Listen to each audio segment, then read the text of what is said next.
Hey, welcome back to Turntable Guy. You're looking at some products that I have used in the past as far as polishing dust cover lids. Here's that dust cover lid off of that Dual 5031 that we restored in the last video. So let's look at it close up. As you can see, it's got quite a few marks on it. Lots of staining. It's not very clear. So I thought we should do a video about polishing this dust cover. And one of the ways you can go about doing that is using a headlight restoration kit. Now this is just a turtle wax kit. There's nothing special about it. It comes with some wipes to clean headlights and or the plastic that you're doing, as well as a couple different sandpaper types. So what you get is a 1, 2, 3, and 4 as far as the aggressiveness of the sandpaper. They're just 4 little pads. If you want to wet sand and polish your lid, that's when you have some seriously deep scratches. Over here is the Nova system. I've used this in the past, starting from really the, that should be 1, that should be 2, and that should be 3 because it's a 3-step system. If it's very heavily scratched, you go with the step number 1, which should be your heavy scratch remover. And this is always step number 2, which is more of a polish, so it's the fine scratch remover. And then you finish up with the clean and shine. So I don't know why they have that 3, 2, 1 instead of 1, 2, 3. This is just from Walmart. I don't think they sell this product anymore, this Tunit branding. This is just a standard scratch remover. So it's not quite as aggressive as a polishing compound. I find it more like an automotive polish. And finally, this is a great product. This is Meguiar's Plastex. It's not very aggressive. It's more for clarifying, I find, than removing scratches. It'll do very little to actually remove scratches where you can run your fingernail through it. So, but it's great if you just have a dust cover that's in great condition, that has some light hazing. Or you can use it on like a motorcycle helmet, face shield, or anything with clear plastic. It does a great job with that. So I'm probably going to start this one with just the Plastex, okay, just to see what it does. And I'm just going to use it by hand. So what I want to do first is I want to clarify this lid, and that removes the hazing. And then when I'm done that, we'll have a look how deep and how ugly these scratches are, and we'll see how aggressive we want to get as far as going, you know, a little bit deeper into the surface and using some mechanical tools to do that. So let's set up. I'm going to put the camera just above my workbench, and hopefully that'll give you a pretty decent view about what I'm doing. And let's just start with the Plastex and go from there. Okay, so we're going to start off with the Plastex first. What I like to do is get a paper towel and just fold it until you get kind of like a pad, and then make sure this is shaken really well. I don't use the applicator on the top here. Let's take the lid off, the cap, take that off, and just apply a little bit onto your sheet here, like a quarter size. Get yourself a, what are these called? Microfiber towels, okay? And just start in one of the corners like this, okay? Like I said, we're just gonna clarify a little bit so you can see some of the staining through here. So we're just gonna work this corner a little bit here. So just get it, rub it in. You can already see like the big scratches are not going to come out, right? But this is hopefully going to clarify the lid for us so that we can see what we're dealing with. All right, so we got that corner done. I like to buff it before it dries. And I don't know how that's coming across on video, but it's much better. I mean, I can see through it now, but there's definitely staining on here. This is going to require much more aggressive polish, and machine polishing as well. Okay, so that's what it looks like in the corner where it's been polished, and you can see right about here is where I did. So you can see the clarity starting to come back. Let's just do another little section here. Just go right beside it here.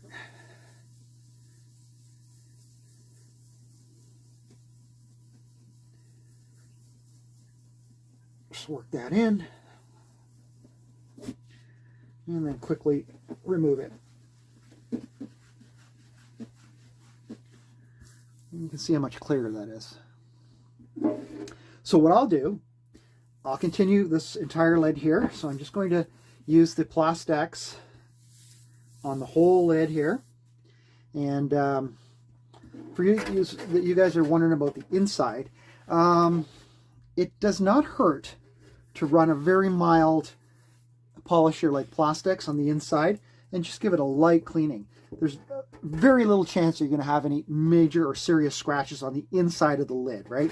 It's going to be on the outside. So what I'll do is, let me continue on. I'm going to do just hand polishing with the Plastex. I'm going to do the entire lid, and I'll do the inside as well. Okay, so get a look at her, see how cloudy she is, but in the corner there where we actually did a little bit of polishing, how much clearer it is. But then we'll get that finished up, and then we'll look at our next steps.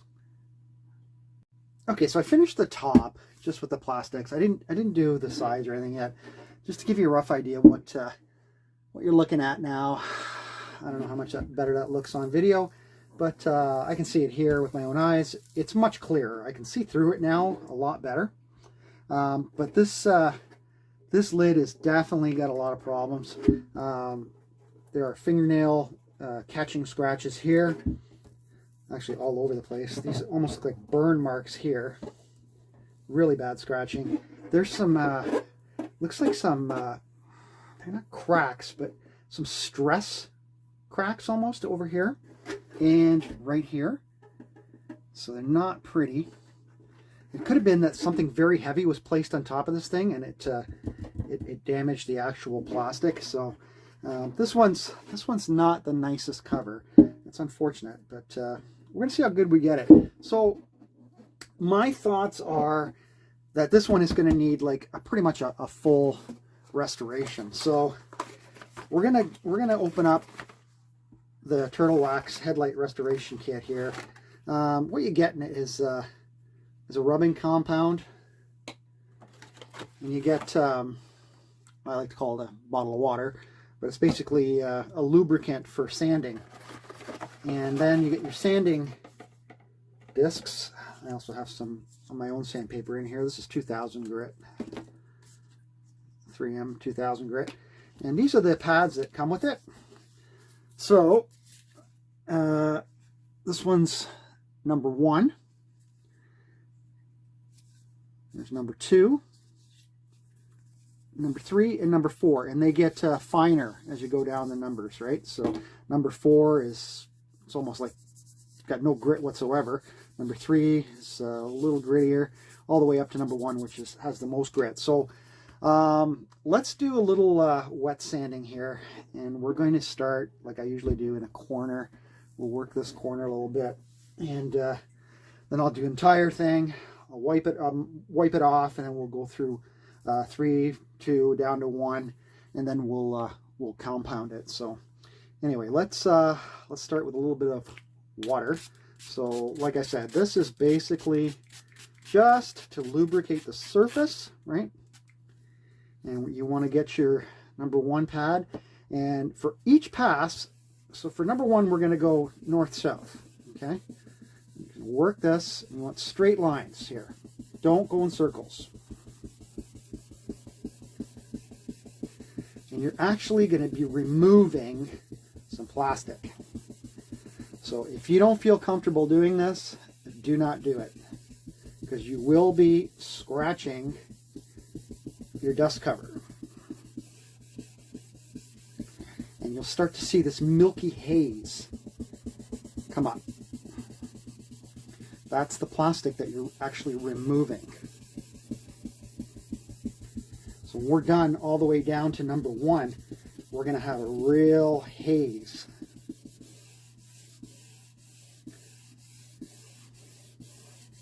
And that's what the compound's for, to remove that haze and polish back to a luster. You can see some of that milky stuff there. Just keep going back and forth. Work the plastic. It'll get smoother as you go.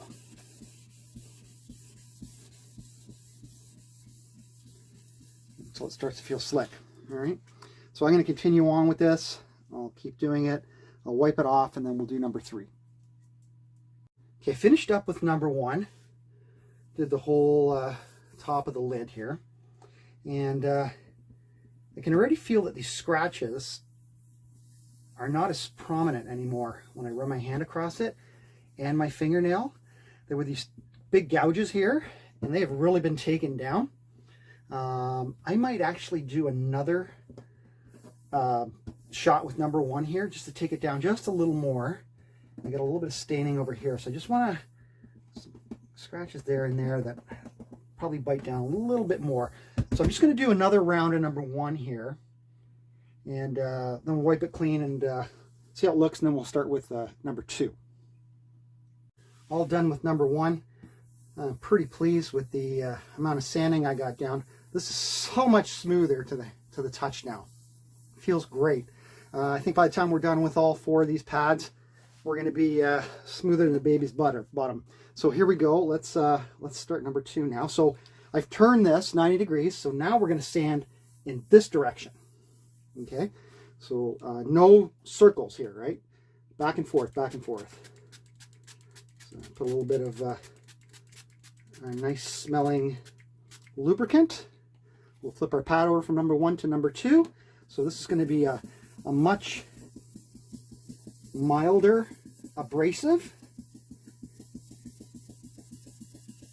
and let's go back and forth.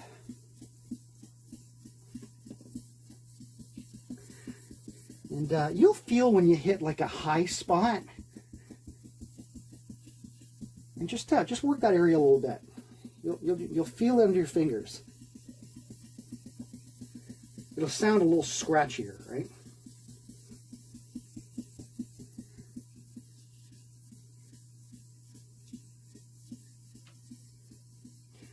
I would say that the majority of your heavy sanding is going to be with your first pad, right? Because that's where you're going to take down the most amount of plastic material. And each subsequent pad here is going to require less and less effort.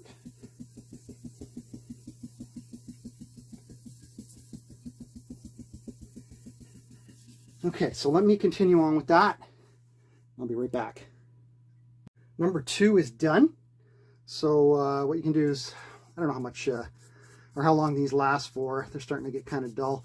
You can wash them and keep them if you want, or I don't know if Turtle Wax sells another packet of those or not. Be nice to know what grit these were. It doesn't say anywhere. But I mean, you could do the same thing with sandpaper and a sanding block. You could start with, say, I don't know, 1,000, go 1,500, 2,000, whatever, and work your way up. You don't have to do 4, you could do 3. It's totally up to you, right? Like just after number 1 and 2, this is already feeling like glass. So it's amazing what it removes. All right, so again, we've turned the lid 90 degrees again, because now we're going to go front to back. We did side to side on number 2. We did front to back on number 1. We're going to do front to back on number 3. Same thing. We're going to lube it up and start working number 3. And this one, it's almost going to feel like, you know, there's no scratchiness or sanding going on at all, right? Because we're getting finer and finer. And once we're done number 4, the lid won't be clear, but it'll definitely be a lot clearer than it was when it was sanded on number 1. So we'll just go across all the way with Number 3 here. Again, you'll feel areas that you might have missed on number 2 and that require a little bit more sanding just by the drag under your fingers.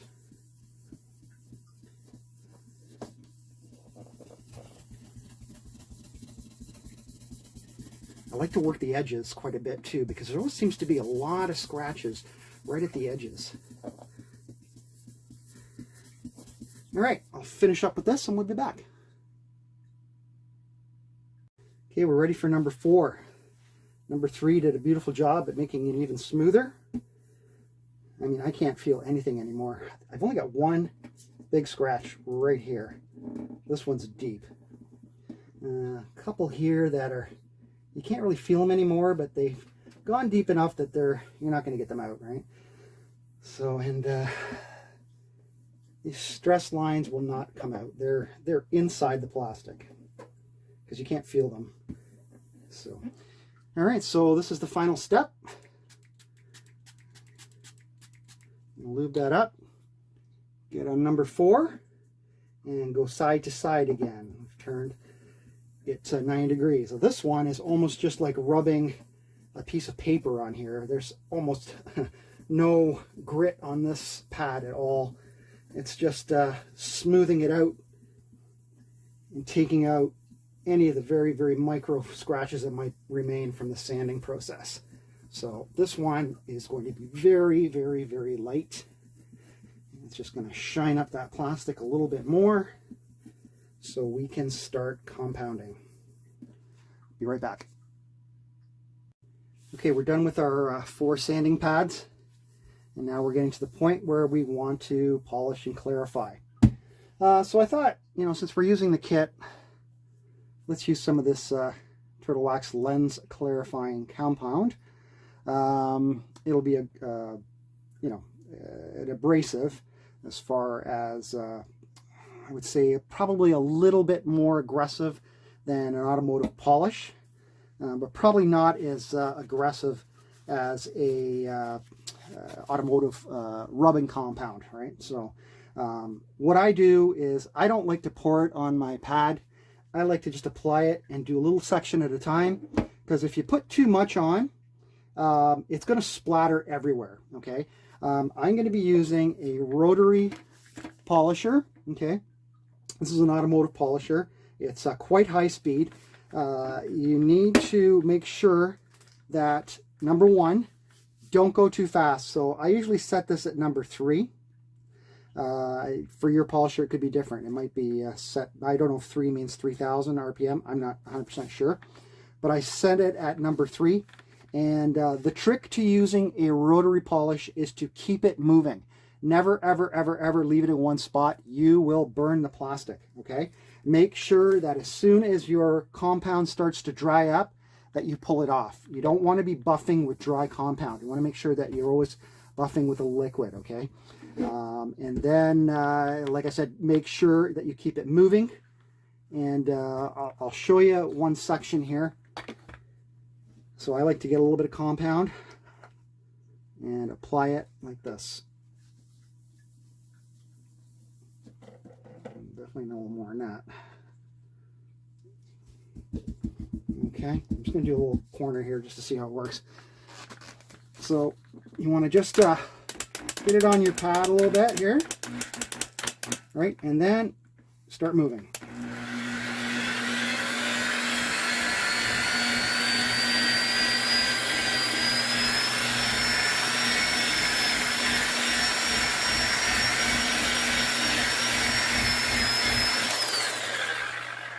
Okay, so that's just a little corner, and as you can see,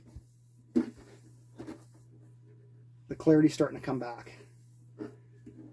So it does work. So, you know the drill. I'm going to go through the entire lid. I'm going to compound it. I'm just using a standard wool pad from 3M. What is it here? SBS compound pad. There's your part number.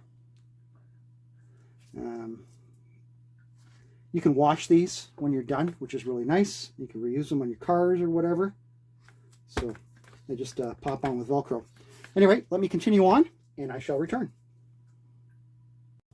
Okay, here's one pass with compounding and the orbital.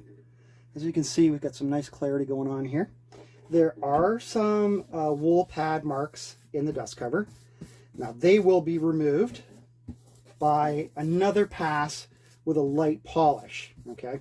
And what I like to do is I like to use an orbital polisher to take out the rotary polisher's marks. And because it's orbital and it moves around like this, it tends to remove all the little polishing marks that you see from here. But very smooth. Clarity's really nice again. All the major scratching is pretty much gone.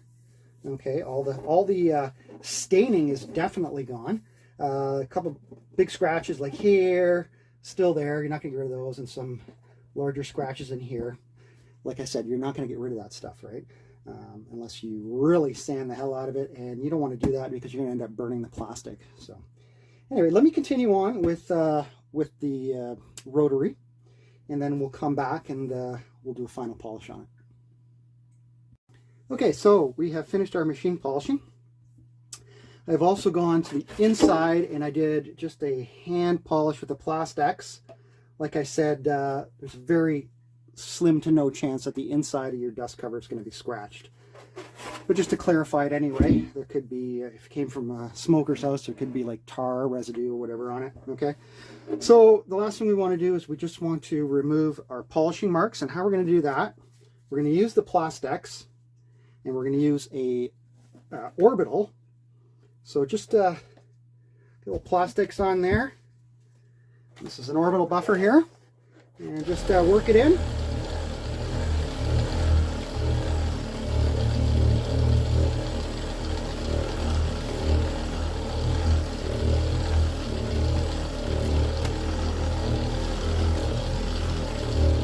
And just polish the entire lid like that, and you will remove all of the rotary buffers polishing marks. Okay, so I'm going to do that, and then we'll finish up with a little bit of Novus Plastic Clean. Okay, so all our polishing is done. I'm really pleased with the way it turned out considering the condition that this thing was in. This scratch, that's going to take a lot of sanding to get out, and I'll be honest with you, I don't really care that much. Like I mentioned, this table's probably going to be a flipper. So one thing I do recommend you do, after all that polishing, your lid is going to get very staticky. It's going to attract everything, hair, dust. Run it under some cold tap water, and then just dry it with a towel. And then what you can use now for the final touch is a little Novus Plastic Shine. Just spray it on there. And give it a wipe down. This is non-abrasive. It's just a plastic cleaner more than anything else. And go over all the sides with that. And you are done. And that is a much, much, much better looking dust cover. Look at that, eh? Look how clear it is now. You can see right through it. Before, you could barely see through it. Could probably hit the front a little bit more. It's hard to get your polisher on here because it's such a small surface, right? It's sliding off and on, so you really can't get it nice and solid on here. So anyway, I'm pretty pleased with that. Table looks a million times better. So any questions, throw them down in the comments section. I know that wasn't completely in depth, but it gives you an idea of the steps you're going to have to take to polish a dust cover. And hopefully when you buy your table, it's not as bad as this one was, and you don't have to go through the sanding. You can just start with a good compound or a good polish. And you may not even need the rotary polisher. You could probably just use an orbital if you have it, or if the table is in really good condition and you just want to give the dust cover a nice shine, just use some Meguiar's Plastex and polish it by hand. And you'll at least restore the clarity, which is what plastics is really good at. Anyway, that's it for this one. We'll be saying bye-bye to the Dual CS503-1. So we've seen a complete restoration on this table and a dust cover polishing. Hope you enjoyed that. We'll catch you in the next video. Thanks.